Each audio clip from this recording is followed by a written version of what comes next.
Hello viewers, local ড্রাইভে কোনো space নেই আর কোনো সফটওয়্যার বা ডকুমেন্ট ট্রান্সফার বা ইনস্টল করা যাচ্ছে না। সেক্ষেত্রে সি ড্রাইভ এক্সপ্যান্ড করতে হবে বা সম্প্রসারণ করতে হবে। এর জন্য সি ড্রাইভের পাশের ড্রাইভ থেকেই স্পেস নিতে হবে, অন্য ড্রাইভের জায়গা সাপোর্ট করবে না। অবশ্যই ড্রাইভটি হতে হবে সি ড্রাইভের পাশের বাম পাশে।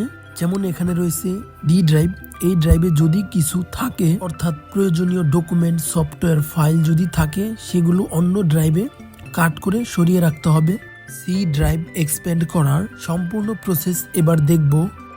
ফার্স্ট অফ অল, কম্পিউটারের সার্চ বক্স অথবা কিবোর্ড শর্টকাটের মাধ্যমে ডিস্ক ম্যানেজমেন্ট ওপেন করতে হবে। কিবোর্ড থেকে উইন্ডোজ প্লাস এক্স একসাথে ক্লিক করে দেন কে আলাদা প্রেস করলে ডিস্ক ম্যানেজমেন্ট শো করবে। এবার সি ড্রাইভটাকে এক্সপ্যান্ড করার জন্য ডি ড্রাইভ অর্থাৎ ডি ভলিউম সম্পূর্ণ ডিলিট করতে হবে এবং এখানে লক্ষ্য রাখতে হবে সি ড্রাইভের পাশের ড্রাইভটাই হতে হবে। এখানে দেখা যাচ্ছে সি ড্রাইভের পাশের ড্রাইভটি ডি ড্রাইভ, এজন্য ডি ড্রাইভ থেকে স্পেস নিয়ে সি ড্রাইভে বড় করতে হবে। ডি ড্রাইভে কার্সর রেখে মাউসের রাইট বাটন ক্লিক করলে এখান থেকে ডিলিট ভলিউম অপশন ক্লিক করব। দেন দেখতে পাবো সম্পূর্ণ ডি ড্রাইভটি আনঅ্যালোকেটেড স্পেস হয়ে আছে। এবার সি ড্রাইভে প্রেস করব এবং মাউসের রাইট বাটন ক্লিক করলে এখানে দেখতে পাবো এক্সটেন্ড ভলিউম, এই অপশনে ক্লিক করব। Then next.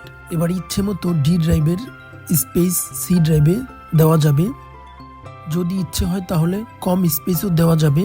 এখানে জাস্ট নির্দিষ্ট পরিমাণ সংখ্যা লিখে নেক্সটে ক্লিক করলে সি ড্রাইভে স্পেস বড় হয়ে যাবে। ফাইনালি ফিনিশে ক্লিক করতে হবে। এবার চেক করে দেখব সি ড্রাইভটি বড় হয়েছে কিনা। এর জন্য দিস পিসিতে যাব। দেখা যাচ্ছে সি ড্রাইভের স্পেস অনেকটা বেড়েছে, আগে এটা লাল ছিল এখন প্রায় অর্ধেক জায়গা বেড়েছে। এভাবেই কোনো থার্ড পার্টির অ্যাপ ইউজ না করেই সি ড্রাইভের স্পেস বড় করা সম্ভব। Thanks for watching this.